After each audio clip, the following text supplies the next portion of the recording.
Béché et Assar. Mathiam Solange. La grande fête de l'islam, ou fête des moutons, est aussi célébrée avec Fasta à Béché dans le Wadaï. Une prière a été organisée à cette occasion. Officiant la prière, l'imam de grande mosquée d'Abéché s'est appesanti sur la paix, la solidarité et la prospérité au Tchad. Dans son sermon, l'imam Mohamed Amin Ali a présenté le vœu du Conseil supérieur des affaires islamiques du Wadaï aux musulmans et à tous les Tchadiens. Cette grande prière a vu la présence du représentant du gouverneur de la région du Wadaï, Sébi Bokor, qui invite les fidèles à œuvrer pour le développement de la région et partant celui du pays, tout en souhaitant à chacun une bonne fête. Juste après la grande prière et conformément à la tradition de l'islam, l'imam a immolé un mouton en guise de sacrifice. De la grande mosquée, les membres du Conseil supérieur des affaires islamiques du Wadaï se sont rendus chez le gouverneur pour présenter leurs vœux. Même son de cloches à Assar dans le moyen Chari où les fidèles sont nombreux pour accomplir leurs devoirs religieux de la grande mosquée de la ville. L'imam de la grande mosquée, Omar Abdel Roudjal, a dirigé la prière.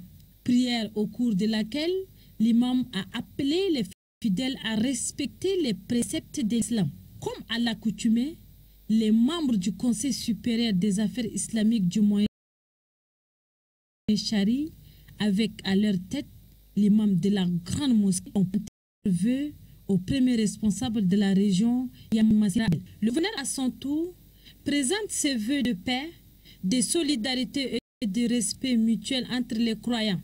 Il exhorte les fidèles à une cohabitation pacifique. Un autre volet de l'actualité. Le Premier ministre Joseph Dimrangar Datnadi a accordé aujourd'hui dans la mi-journée une audience à 3 leaders religieux représentant l'Église catholique, l'Église protestante et l'islam. Une rencontre qui s'inscrit dans le cadre des concertations permanentes et régulières entre les leaders religieux et le gouvernement. Ramadei Hassan. 24 heures après la présentation de vœux des membres du Conseil supérieur des affaires islamiques au président de la République, Idriss Déby Itno, à l'occasion de la fête de l'Aïd al-Adha al-Mubarak, les 3 hauts dignitaires religieux ont été reçus par le Premier ministre Joseph Dimrangar Datnadi. Ils sont venus recueillir les sages conseils et avis du Premier ministre chef du gouvernement sur la cohabitation pacifique entre les différentes religions. Le Premier ministre demandait aux leaders religieux d'implorer le Tout-Puissant pour la paix, la stabilité au Tchad. Le chef du gouvernement a exhorté les fidèles de ces religions précitées à prêcher l'amour du prochain, la tolérance et le pardon entre les communautés du pays. Le chef du gouvernement a aussi déploré certaines pratiques rétrogrades et éhontées de certains responsables des mouvements religieux. C'est pourquoi il a demandé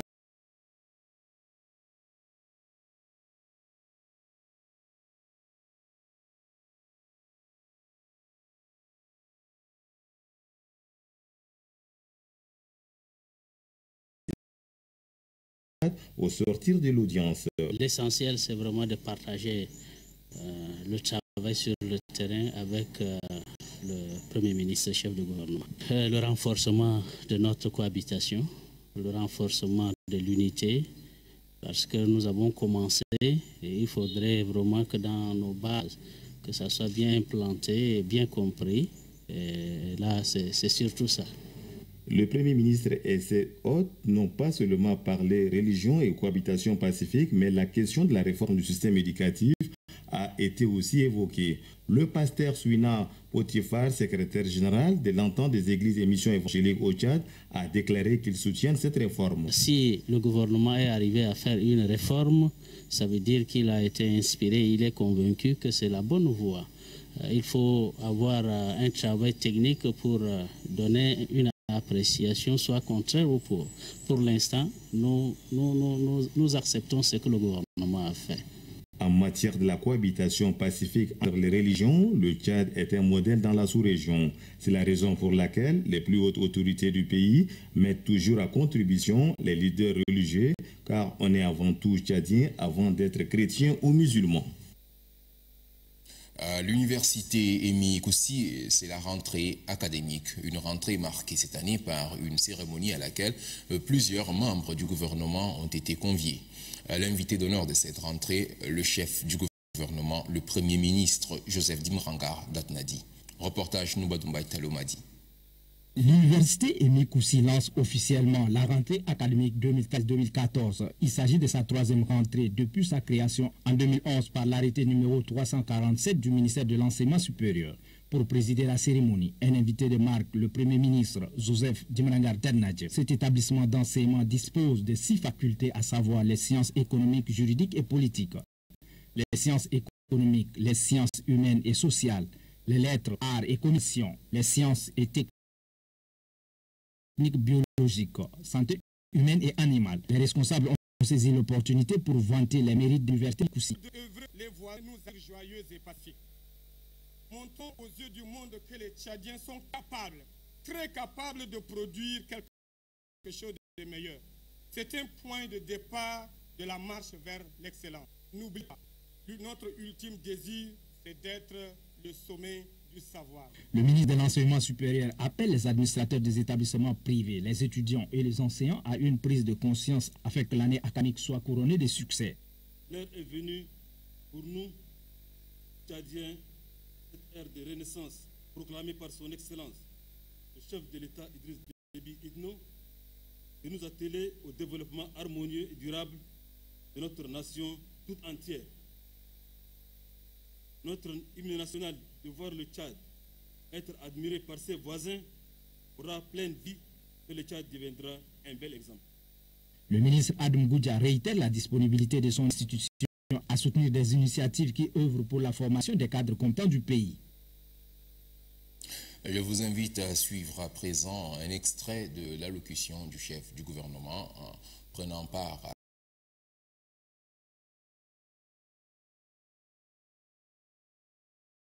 à la cérémonie marquant la rentrée académique de l'université Emi Koussi. La renaissance publique, puisque le peuple nous fait obligation en tant que gouvernement d'assurer un enseignement public gratuit, mais en même temps d'instaurer l'obligation scolaire dans ce que nous appelons l'enseignement fondamental. C'est donc une responsabilité qui dépasse le simple cadre de l'action gouvernementale que nous menons. C'est toute la collectivité qui doit être mobilisée. Les résultats de du baccalauréat de l'année passée, et je le répète, ont été rehaussés grâce à l'apport de l'enseignement privé.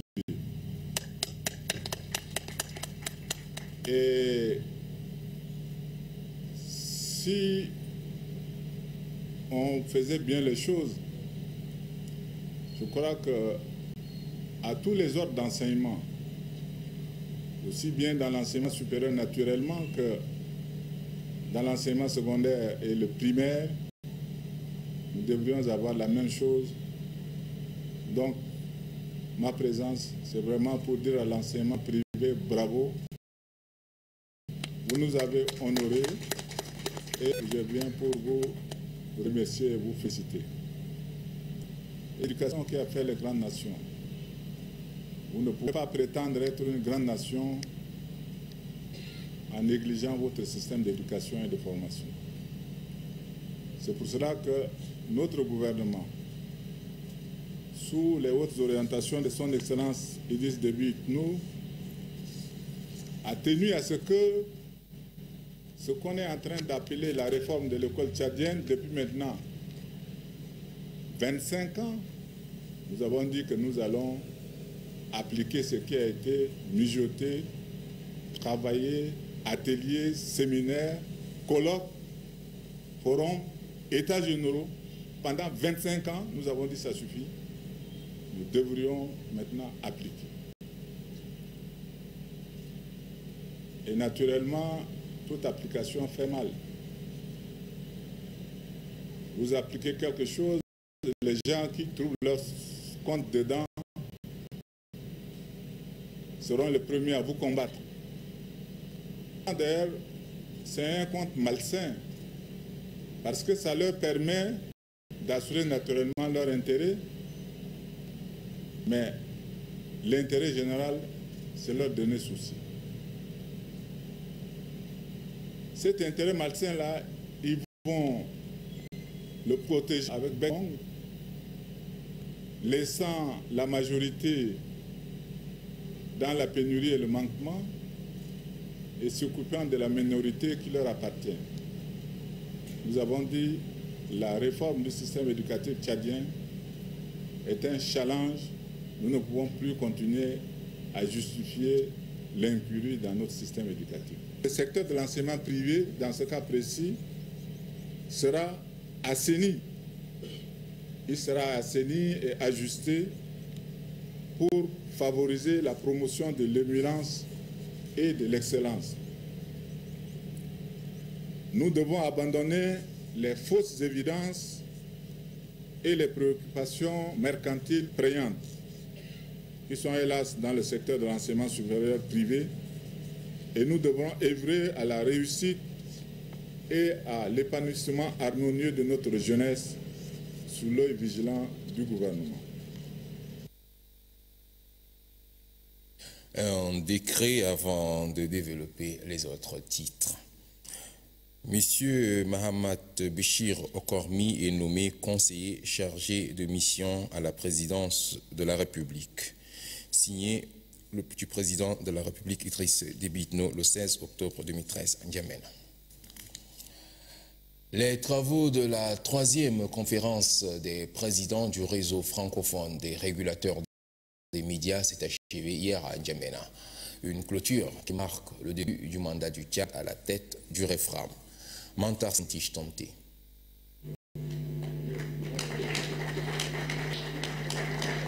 Par ce geste, la Belgique passe le relais au Tchad pour la présidence du réseau francophone des régulateurs des médias. C'est l'une des grandes conclusions de la 3e conférence des présidents du REFRAM. Le Haut Conseil de la communication du Tchad, qui dirigera l'institution durant les 2 années à venir, a reçu le soutien de tous les autres membres de l'institution. Le nouveau président du REFRAM s'est félicité de la qualité des échanges de N'Djamena qui ont abouti à l'adoption d'une nouvelle feuille de route. Les échanges de la 3e conférence des présidents, par leur pertinence et leur densité, sont de nature à nous rapprocher de nos objectifs, dont le plus important est de mettre nos instances au service de l'intérêt général. Nous fondons notre espoir sur cet attelage Tchad-Côte d'Ivoire pour conduire à terme la feuille de route 2014-2015 que nous venons d'adopter à N'Djamena. Le ministre de la Communication, porte-parole du gouvernement qui représentait le chef de l'État, a également rassuré le REFRAM du soutien de l'exécutif tchadien qui se sent honoré par le choix porté sur le Tchad. Cette conférence de N'Djamena est un tournant car le régulateur se trouve à la croisée des chemins.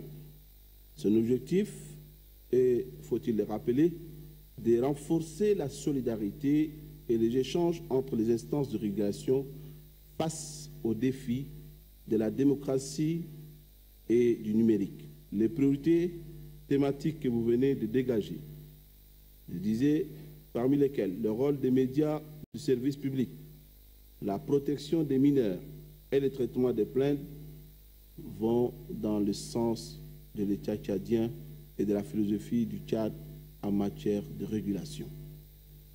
Nous pouvons vous rassurer d'ores et déjà, Monsieur le Président, chers compatriotes, que notre gouvernement, tous les Tchadiens ne vous feront pas défaut et nous allons vous accompagner pour que le poids qui semble aujourd'hui lourd ne soit plutôt pour vous comme cette pomme que vous venez de recevoir. Le REFRAM pour mémoire a été créé en 2005 pour permettre aux instances de régulation des pays francophones de renforcer leurs capacités et d'échanger sur leur rôle.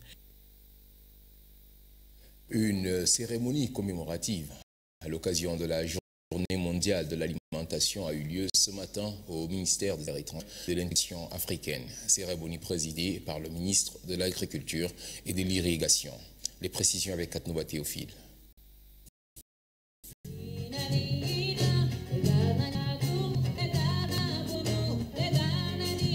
C'est au rythme des sketchs, chants et danses que la 33e édition de la Journée mondiale de l'alimentation a été célébrée ce mercredi 16 octobre 2013. Placée sous le thème des systèmes alimentaires durables au service de la sécurité alimentaire et de la nutrition, cette journée a permis aux partenaires techniques et financiers du Tchad, notamment ceux du système des Nations Unies, de dévoiler leurs plans stratégiques dans la lutte pour la sécurité alimentaire. Pour ceux-ci qui affirment que la santé des populations dépend de l'accès constant à une alimentation saine et variée, le thème retenu pour cette journée n'est pas fortuit. Le thème de cette année a été choisi pour montrer l'importance de développer des systèmes alimentaires sains et souligner le lien intrinsèque qui existe entre les systèmes alimentaires et la santé des populations. Le ministre de l'Agriculture, Eligas Ngala, m'a dit à situer les objectifs visés par les Nations Unies en initiant cette journée. Il a aussi souligné les efforts que fournissent les plus hautes autorités dans la lutte pour l'autosuffisance alimentaire. La célébration de cette journée désormais donc traditionnelle a pour principal objectif de sensibiliser l'opinion nationale et internationale aux problèmes de la faim dans le monde. C'est aussi l'occasion, par ma modeste voix, de rappeler l'effort de notre pays dans la soutenance des renforcements en ce qui concerne la capacité des producteurs. Cette 33e journée mondiale de l'alimentation a été également marquée par la remise des prix aux meilleurs élèves ayant participé au concours de dessin organisé spécialement pour cet événement et la visite des stands des agro-silvo-pastoraux. Il a eu également une projection de films sur les réalisations des communautés rurales appuyées techniquement et financièrement par le Programme alimentaire mondial. Remise au ministère de l'Environnement et des Ressources halieutiques, de l'eau, de matériel de lutte contre le braconnage au Tchad. Une initiative de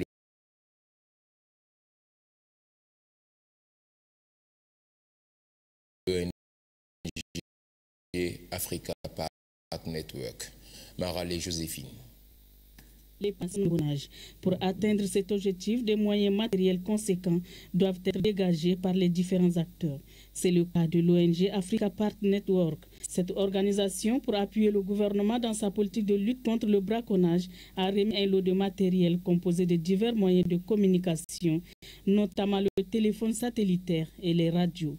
La secrétaire générale du ministère de l'Environnement et des Ressources halieutiques situe ici l'importance de ces matériels pour son département. Ces matériels de communication nous permettront vraiment de lutter efficacement contre le braconnage qui est un fléau pour nous en ce moment. Et ces matériels vont permettre aux différentes unités de rester en contact et surtout de rester aussi en veille. Je puis déjà assurer à African Park que ces matériels seront à bonne fin, seront remis également à la brigade. Pour un bon usage de ces matériels de lutte contre le braconnage, des stratégies doivent être mises en place selon le directeur adjoint national de Kumbaba Matami. Il s'agit d'identifier et de repérer l'éléphant du Tchad grâce au collier satellite, d'installer une salle de contrôle en N'Djamena et de renforcer les capacités des unités mobiles dans certaines régions du pays. Eau et assainissement, le gouvernement a-t-il tenu ses engagements? C'est la question au centre d'une conférence débat organisée ce matin par le réseau des associations d'eau et d'assainissement du Tchad. Le point sur cette conférence débat avec Belengar Larmé Laguerre. Cette conférence débat animée par le responsable du réseau des associations d'assainissement du Tchad se veut cadre d'échange sur les engagements du gouvernement. Des engagements pour accroître à 60% le taux d'accès à l'eau potable et de 35% pour l'assainissement des milieux de vie en fin d'année 2013. Ces engagements étaient pris lors de la deuxième réunion de haut niveau tenue en 2012 aux États-Unis et qui a regroupé 45 pays. Il ressort des présentations et des échanges que le Tchad est loin d'atteindre ses objectifs. En guise d'illustration, Mayam Dirabaï a indiqué l'ouverture potable et Méangdarat. Sur les 23 régions, 2 seulement ont un taux de couverture supérieur à 80%. Pour lui, le secteur d'hygiène et d'assainissement retient très peu l'attention des bailleurs. Le taux d'accès aux services essentiels n'a progressé que de 7 à 12% depuis 10 ans. Toujours selon le conférencier, le Tchad bat le record de taux de défense libre en centrale. 65% des Tchadiens, soit 7 millions de personnes, déposent leur matière fécale en plein air. Le deuxième intervenant, le président du réseau des associations d'eau et d'assainissement au Tchad, El Hadji Adam Daouda, a présenté les efforts du gouvernement pour autoriser l'accès de l'eau potable et à l'assainissement des milieux de vie. Cependant, il indique que ces objectifs ne peuvent être atteints que si le gouvernement s'engage résolument à combattre les obstacles. Cela ne suffit pas, ajoute-t-il. Le soutien des partenaires est déterminant pour l'atteinte de ces objectifs. Une marche vers le développement, ceci à travers le FED, sur le Fonds européen pour le développement.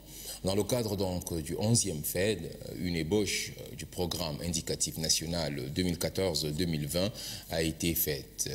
Elle est soumise depuis ce matin à un examen avant sa validation. Un atelier regroupant des cadres de différentes institutions et États membres de l'Union européenne au Tchad se déroule depuis ce matin à N'Djamena. Service Ngardiolaï.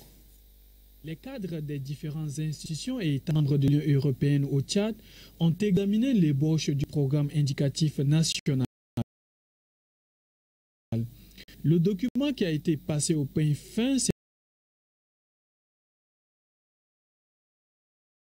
sera mis à profit pour œuvrer dans 3 secteurs, à savoir la sécurité alimentaire, l'éducation et la ruralité de droit. Ici, ce programme a pour ambition d'améliorer les conditions de vie des Tchadiens.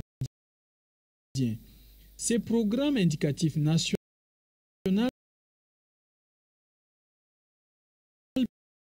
permettra d'accompagner le 11e Fonds pour le développement en œuvre 14.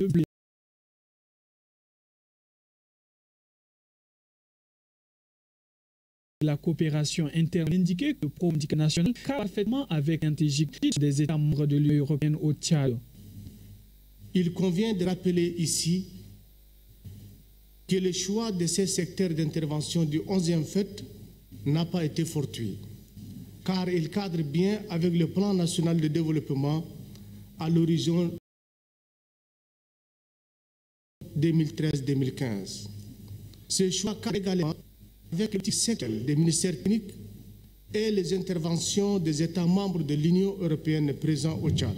L'État tchadien devra prendre des engagements clairs pour favoriser l'efficience et la durabilité de l'aide de l'Union européenne, a souligné Hélène Kavé, l'ambassadeur chef de délégation de l'Union européenne.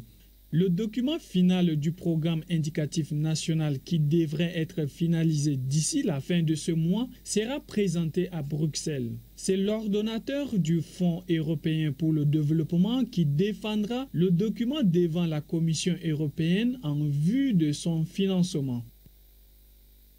Vous le savez sans doute, dans le domaine de l'habitat, depuis quelque temps, le ministère de l'Urbanisme, à travers son projet de sécurisation des documents fonciers, cadastraux et domaniaux, est pour une informatisation des documents.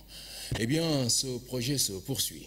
Ce matin, un nouveau logiciel de gestion cadastrale a été présenté aux cadres et techniciens du département de l'urbanisme, de l'habitat, des affaires foncières et des domaines. Le logiciel en question se nomme Giraffe 2. Estelle Abdelkader. Bientôt, un nouveau logiciel de gestion cadastrale pour le ministère de l'Urbanisme, de l'Habitat, des Affaires foncières et des Domaines. Il s'agit de la gestion informatisée des requêtes d'acquisition foncière Giraffe 2. Ce nouveau projet de sécurisation des documents fonciers, cadastraux et domaniaux, conçu et réalisé suivant les réalités du Tchad, facilitera l'interconnexion entre les différents services du département et permettra aux propriétaires des parcelles d'accéder à l'information en temps réel. Le logiciel Giraffe, en fait, va permettre l'interconnexion des différents services et la centralisation de l'information. C'est-à-dire qu'on va avoir une base de données qui va être localisée dans un data center sécurisé et les différents services du ministère de l'Habitat, de l'Urbanisme et des Affaires foncières prioritaires vont être capables de se connecter et d'avoir un accès à l'information en temps réel. À la présentation du logiciel, le secrétaire général du ministère de l'Urbanisme a salué l'initiative. La mise en place de ces logiciels, comme je l'ai dit, on aura vraiment à traiter donc nos différents documents dans des conditions techniques et sécuritaires donc très appropriées, de manière à vraiment mettre les différents propriétaires fonciers dans de bonnes conditions et à éviter donc les faux documents qui circulent. Pour Edouard Gilbert, expert en logiciel sécurisé, la mise en œuvre du logiciel Giraffe 2 sera effective dès le mois prochain. Toutes les informations concernant les parcelles et l'identité des propriétaires vont figurer dans la banque des données. Une séance de formation pour la maîtrise de l'outil par les agents concernés du ministère est prévue dans les jours à venir. Par rapport à la saison sportive qui vient de s'achever et surtout par rapport à celle qui s'annonce, le ministre de la Jeunesse et des Sports s'est prononcé. Il dresse un bilan des activités tout en annonçant les projets pour la saison à venir.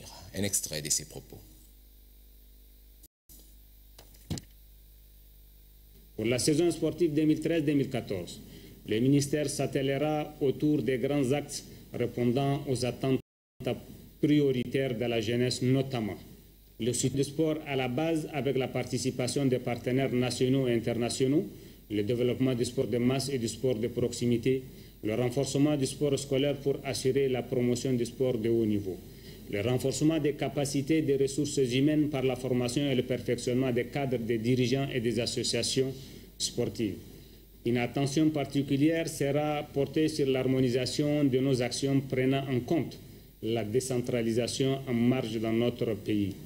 Le redéploiement des encadreurs techniques de haut niveau se fera équitablement afin de donner chaque chance égale à toutes les régions. Le sport féminin et celui des personnes handicapées occuperont une place de choix dans nos plans d'action. La participation du Tchad aux compétitions internationales sera l'une des priorités du département afin de donner à la jeunesse la chance de s'affirmer sur l'échiquier régional, continental, voire mondial, avec une sélection bien précise. Le premier sportif tchadien, son Excellence Idriss Déby Itno, président de la République, chef de l'État, a très bien perçu la nécessité de multiplier des actions novatrices afin d'améliorer les performances de nos ambassadeurs aux rencontres sportives internationales en dégageant ainsi des moyens conséquents pour le développement et la promotion du sport dans toutes les régions du pays. Nous avons pour preuve la mise en place du Fonds national de développement du sport et la construction de stades dans toutes les régions du pays. Cette volonté du premier sportif et magistrat sera poursuivie et entretenue par le ministère et ses partenaires associatifs internationaux. J'invite donc toutes les fédérations nationales à s'en tenir au respect de leur mandat associatif et à déposer leurs projets d'activité de développement de la nouvelle saison d'autre part afin de nous permettre d'appréhender à temps le cahier de charges et les appuyer dans les secteurs prioritaires. En un mot, les fédérations sportives doivent se conformer aux missions qui sont les leurs. Avec l'appui du Fonds national de développement des sports, un suivi efficace et efficient des jeunes athlètes de haut niveau ayant passé 2 ou 3 ans en équipe nationale bénéficieront dès cette saison d'une assistance particulière qui permet mieux de se prendre en charge. Je réitère ma demande à toute la jeunesse sportive à faire preuve de don de soi, de motivation, de combativité, d'abnégation et de professionnalisme afin de gagner la confiance des plus hautes autorités de la République. Aux entraîneurs nationaux et régionaux ou animateurs, bref, tous les techniciens de mon département et bénévoles. Je rappelle solennellement que votre rôle est très déterminant dans la et la réussite des activités sportives de 2013-2014. Aux délégués régionaux de la jeunesse et des sports, je vous invite à maintenir le dialogue et l'esprit de concertation avec les autorités politiques administratives traditionnelles et les partenaires associatifs dans vos différentes localités. Les actions de base comme les sports scolaires, les sports de proximité, les écoles de sport, les championnats régionaux des cadets juniors doivent être au centre de vos préoccupations. Par ailleurs, je sollicite également l'attention et l'appui de toutes les institutions de l'État, des collectivités locales, des organisations non gouvernementales, des pays amis, de nos sponsors privilégiés, de la presse publique et privée, de nous accompagner dans ce vaste chantier de la renaissance sportive du Tchad.